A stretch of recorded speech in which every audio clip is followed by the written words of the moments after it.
Nshuti bakundwa, mbibutse ko turi gusoma igitabo ubutumwa ku basore, tugeze ku cyigisho cya 7, ingero ngenderwaho mu gukoresha ubushobozi neza. Abasore bafite inshingano ikomeye cyane. Imana yiteze ibintu byinshi cyane ku basore bariho muri iki gihe kirangwamo umucyo n'ubumenyi byinshi. Imana yiteze ko abasore bagereza uyu mucyo n'ubu bumenyi ku bandi. Yifuza kubakoresha mu kwirukana ikinyoma n'imyizerere ipfuye bibundikiye intekerezo za benshi. Bagomba kwiyigisha bakoresheje gufata akantu gato kose kerekeye ubwenge n'ubunararibonye. Imana izababaza amahirwe n'ibyiza bahawe.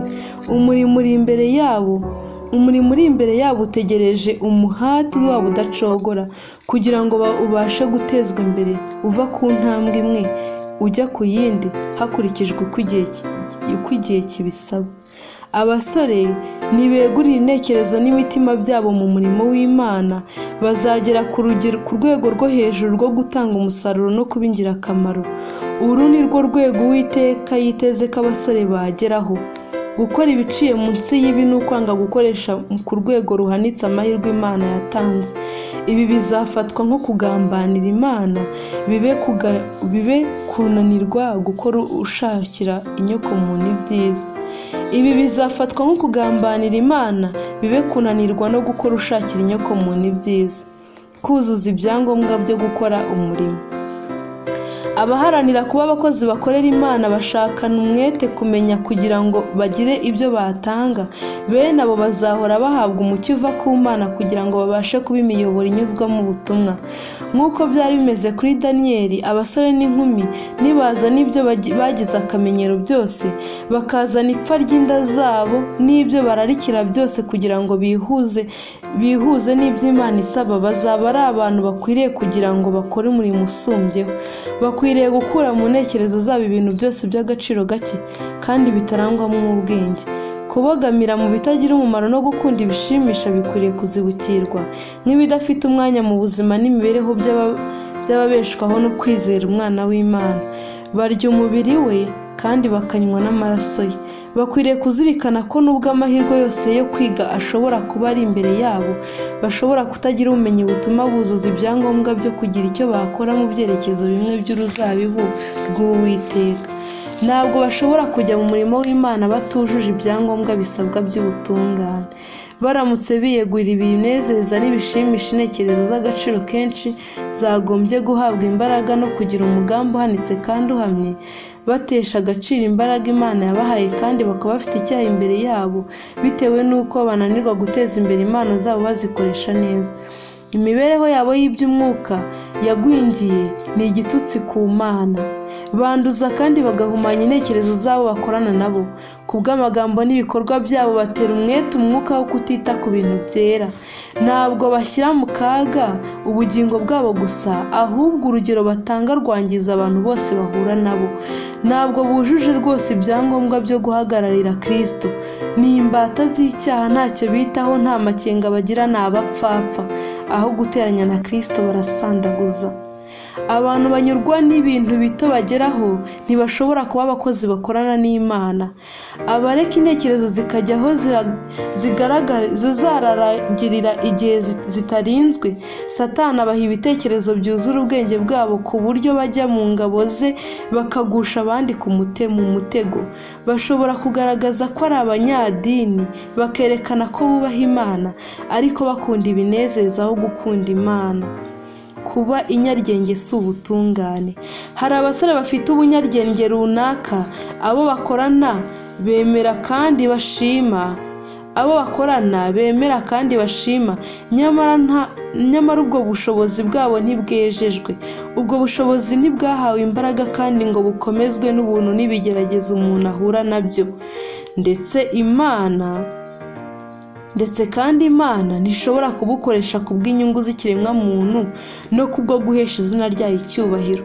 Kubwo kwitwikirwa kubaha Imana, imbaraga zabo zikoreshwa mu gushyiraho ibyitegererezo bipfuye, kandi abatarahinduka barabareba bakagira urwitwazo rw'imigirire yabo mibi. binyuze mu magambo y'ubupfapfa bwabo n'ibyo bita ubwenge. Satani abatera gusetsa abo bakorana.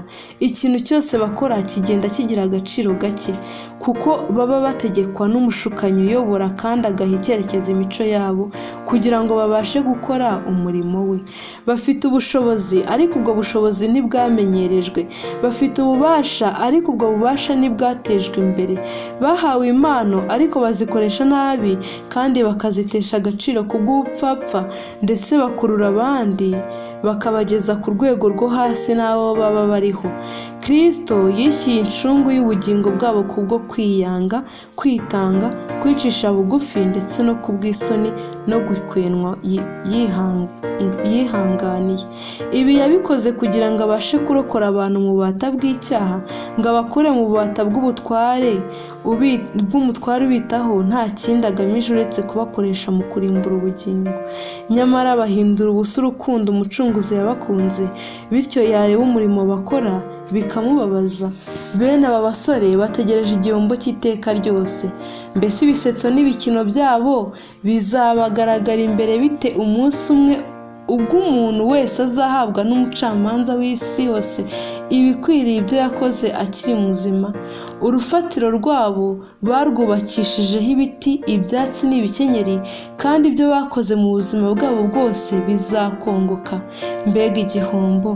Mbega ubwiza buhebuje bw'imibereho y'abasohoza uruhare rwabo mu murimo w'Imana, bahanze Yesu amaso ngo yemeze ibyo bakora, kandi mu gitabo cy'ibibabaho buri munsi bandikamo amakosa yabo n'amafuti yabo, umubabaro wabo, intsinzi bagize banesha ibigeragezo, ibyishimo byabo n'amahoro bafite muri Kristo. Bene abo basore ntibazahagarara imbere y'ibyanditswe ku buzima bwabo bafite isoni no gucika intege. Uburyo bwatoranyijwe. Uko twatura ubudahemuka bwa Kristo ni uburyo ijuru ryahisemo bwo kumugaragariza abatuye isi.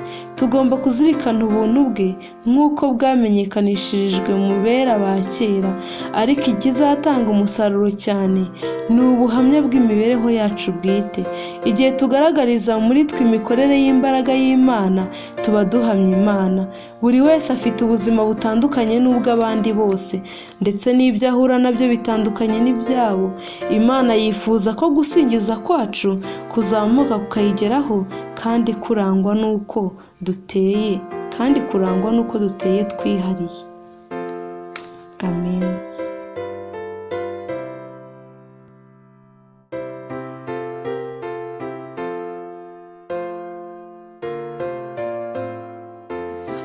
Nshuti bakundwa, mbibutse ko turi gusoma igitabo Ubutumwa ku basore. Tugeze ku cyigisho cya 8, kurira ukajya ahirengeye. Mu kugira ngo umuntu agire imico ya Gikristo itunganye, ni ingenzi kwihanganira gukora ibitunganye. Nshaka kumvisha abasore bacu akamaro ko kwihangana no kugira umwete mu murimo wo kubaka imico. Uhereye mu myaka y'ubuto, ni ngombwa komatana n'amahame y'iby'imico yerekeye ubunyangamugayo budakebakeba, kugira ngo abasore babashe kugera ku rwego ruhanitse rw'abagabo n'abagore. Bakwiriye guhora imbere yabo bazirikana ko baguzwe igiciro, kandi bakwiriye guhera Imana icyubahiro mu mibiri yabo n'umwuka wabo, kuko ari ibyayo. Gutera imbere buri munsi. Ni umurimo w'abasore gutera imbere uko bukeye n'uko bwije. Petero aravuga ati, kwizera mukongereho ingeso nziza, ingeso nziza muzongereho kumenya, kumenya mukongereho kwirinda, kwirinda mukongereho kwihangana, kwihangana mukongereho kubaha Imana, kubaha Imana mukongereho gukunda bene data, gukunda bene data mukongereho urukundo. Kuko ibyo nibiba muri mwe bikabagwiriramo, bizatuma mutabanyabute cyangwa ingumba ku byo kumenya neza Umwami wacu Yesu Kristo. Urwandiko rwa 2 Petero yanditse mu gice cya 1 umurongo wa 5 kugera kwa 7. Izo ntambwe zose uko zikurikirana ntizikwiriye gushyirwa imbere y'intekerezo, kandi ngo utangire kuzibara ugitangira. Ahubwo nuhanga Yesu amaso, kandi amaso akaba arangamiye ikuzo ry'Imana, uzatera imbere. Ntabwo ushobora kugera ku rugero ruhanitse rw'igihagararo cya Kristo mu munsi umwe, kandi uramutse uhanze amaso ingorane zose ugomba guhura nazo ukazitsinda, warohama mu kwiheba. Ufite Satani ugomba guhangana nawe, kandi azakoresha amayeri ashoboka yose kugira ngo akurure intekerezo zawe azikure kuri Kristo. guhura n'imbogamizi, ariko rero tugomba guhangana n'imbogamizi zose zashyizwe mu nzira ducamo, kandi zose tukazitsinda imwe imwe.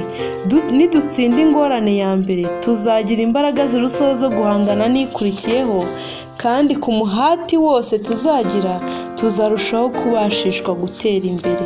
Kubwo guhanga Yesu amaso, tubasha kuba abaneshi, duhinduka abanyantege nke kandi tukabura kwizera bitewe no guhanga amaso yacu ingorane ndetse no gutinya kujya ku rugamba rukomeye rwo kurwanira ukuri.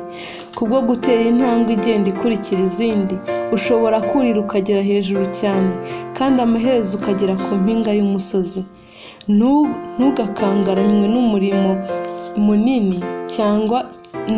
munini cyane ugomba gukora mu buzima bwawe, kuko udasabwa kuwukora wose icyarimwe. Reka imbaraga yose y'ubugingo bwawe ikore umurimo wa buri munsi, ibyaze umusaruro amahirwe yose y'agaciro ubona, inyurwe n'ubufasha Imana iguha, kandi intambwe ku ntambwe ituma utera imbere uzamuka urwego.